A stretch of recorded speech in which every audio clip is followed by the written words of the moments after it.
For us, it's yield consistency, quality consistency, and managing costs is a big one for us.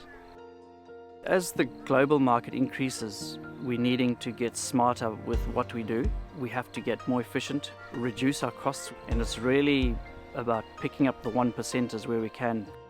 Number of passes is a big one. More passes, more cost, labour, fuel.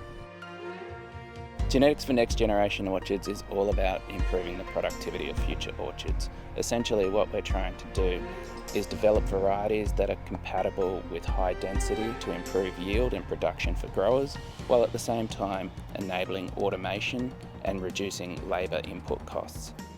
For this project, we have selected a couple of varieties that we want to explore, collecting samples, and if the breeding program is able to use that DNA resin while breeding for new varieties, then growers in the future may be able to use varieties with a very compact nut drop pattern, which means instead of harvesting multiple times in a year, they can actually harvest once in a year, which saves a lot of time and a lot of labor.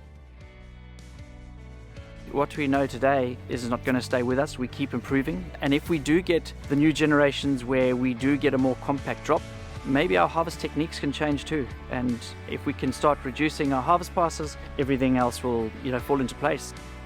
The new project offers some opportunities there to really improve efficiency in the breeding program by finding molecular markers that we can then apply very early on in the breeding program, even before the trees fruit, that will predict what the fruit might look like. One of the problems with citrus breeding and all tree crop breeding is that you have to produce thousands and thousands of trees in order to find one or two good ones.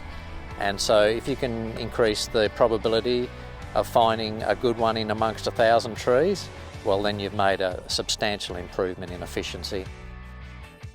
The impact for the growers especially is in many cases economic benefits. So you're really looking at plants that are no longer susceptible to some diseases. Some of the diseases that we're looking at are not necessarily a major problem in Australia yet, but there's real benefit in future-proofing and trying to protect the industry from some of these diseases. Growers are working for now because that's the challenge, is breeding every season, year on year. These people are looking at the future of how to position citrus growers in Australia for any future catastrophe. That's where the innovation comes in. The feedback between growers and researchers is so beneficial in that information helps us in our decision making, and we can help researchers find some of their answers and possibly steer them into different trials as well. It's helping our business improve and the research. Both ways, feedback is massive and so important. It reassures us that there's backing behind what we're doing, not only for Bundaberg, it'll be for Rockhampton, Gympie, New South Wales, and that's what gives us confidence in going forward.